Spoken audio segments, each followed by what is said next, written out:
सारी रस्में पूरी होने के बाद संयोगिता को उसके कमरे में बिठा दिया गया।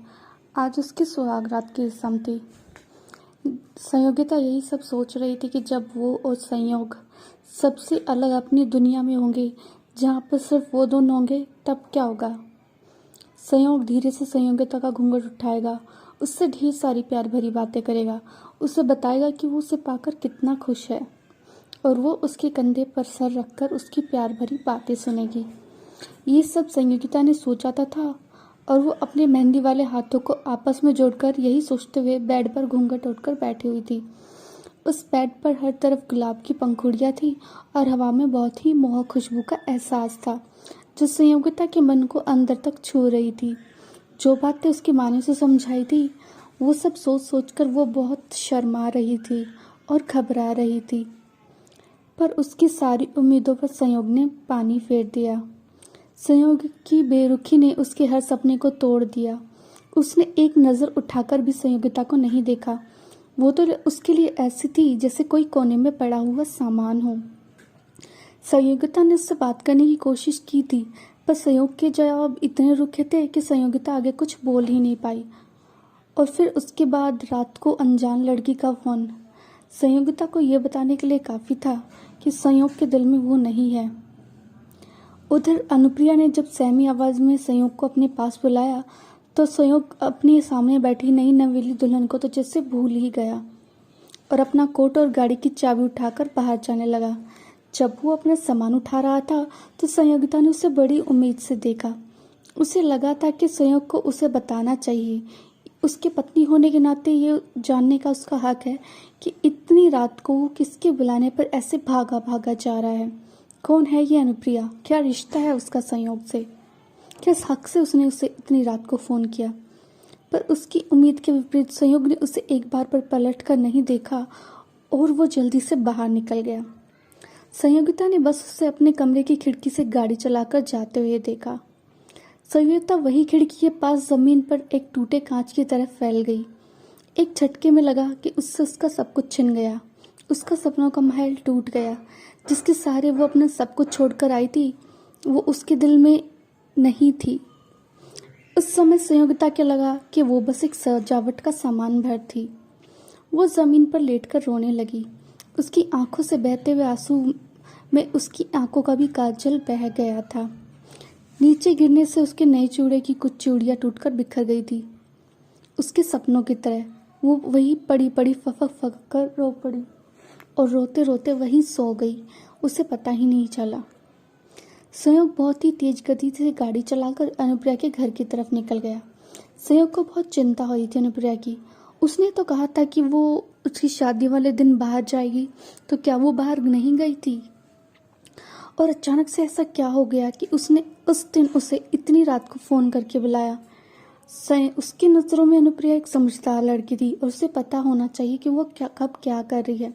उसे नहीं लगा था कि उसने उसे बिना बात के ही बुलाया होगा। ज़रूर कुछ बड़ी बात होगी। वो जल्द से जल्द उसके घर आ गया। उसने बाहर से देखा कि अनुप्रिया का पूरा घर अंधेरे में डूबा पड़ा था और वहाँ पर कुछ भी दिखाई नहीं पड़ रहा था। ऐसा सब देखकर संयोग और भी घबरा गया और उससे कुछ बुरा होने की आशंका हुई। वो जल्दी से उसके घर में जाने के लिए जैसे ही दरवाज़ा खोलने लगा तो उसे पता चला कि दरवाज़ा तो पहले से ही खुला हुआ है। अब तो संयोग और भी सख्ते में आ गया। अब तो उसे लगा था कि ज़रूर कुछ ना कुछ गड़बड़ है। संयोग धीरे धीरे चलकर घर में देखने लगा। पूरा घर खाली था और कहीं पर कोई भी लाइट नहीं थी।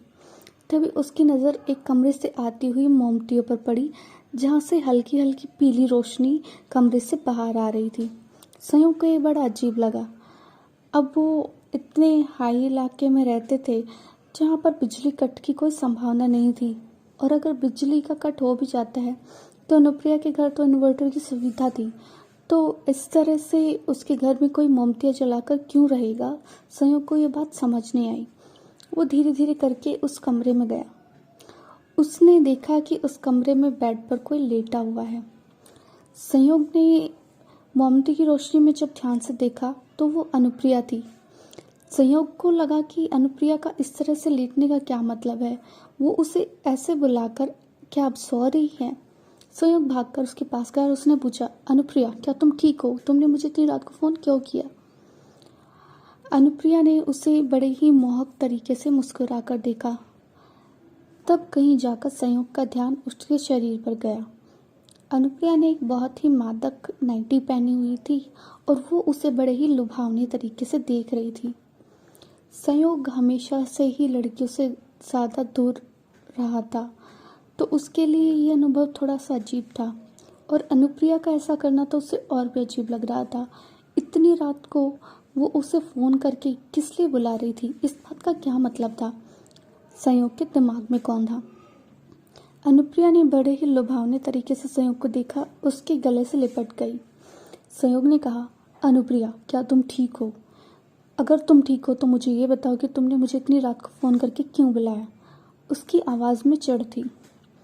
अनुप्रिया ने थोड़ा रोनी सूरत बनाकर कहा, संयोग तुम्हारी उससे शादी हो गई है। मैं जानती हूँ कि मैं भी यही चाहती थी, पर अब जब मैं सोचती हूँ कि आज रात तुम और वो एक साथ होगे तो ये बात मुझसे बर्दाश्त नहीं हो रही है।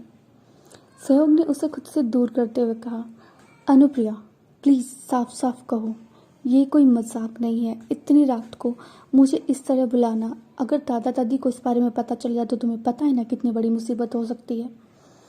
अनुप्रिया ने थोड़े और रोते हुए कहा, अपनी आवाज़ में और दर्द लाकर कहा, संयोग मैं जानती हूँ कि दिक्कत हो सकती है और मैं भी ऐसा नहीं करना चाहती थी, पर मैं क्या करूँ? मैं अपने दिल के हाथों मजबूर हूँ। संयोग ने पूछा, दिल के हाथों मजबूर? इस बात का क्या मतलब है? अनुप्रिया ने कहा कि जब मुझे पता चला कि आज तुम्हारी सुहागरात है और तुम और वो एक दूसरे की बाहों में होगे तो मुझसे ये बर्दाश्त नहीं हुआ, तो इसलिए मैंने तुम्हें यहाँ बुला लिया। संयोग को उसकी ये बात बिल्कुल भी पसंद नहीं आई। क्या अनुप्रिया को उस पर थोड़ा सा भी भरोसा नहीं था?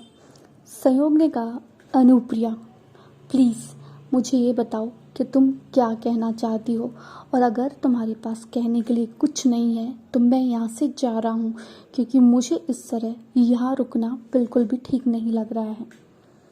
अनुप्रिया उसकी ऐसी बातें सुन हैरान रह गई। क्या मतलब है उसका कि वो उसके पास नहीं रुक सकता?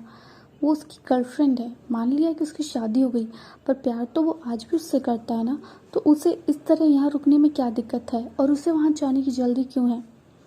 अनुप्रिया ने कहा, संयोग तुम मुझे देखकर, यहाँ के माहौल को देखकर स्पष्ट तौर पर समझ सकते हो कि मैं क्या चाहती हूँ।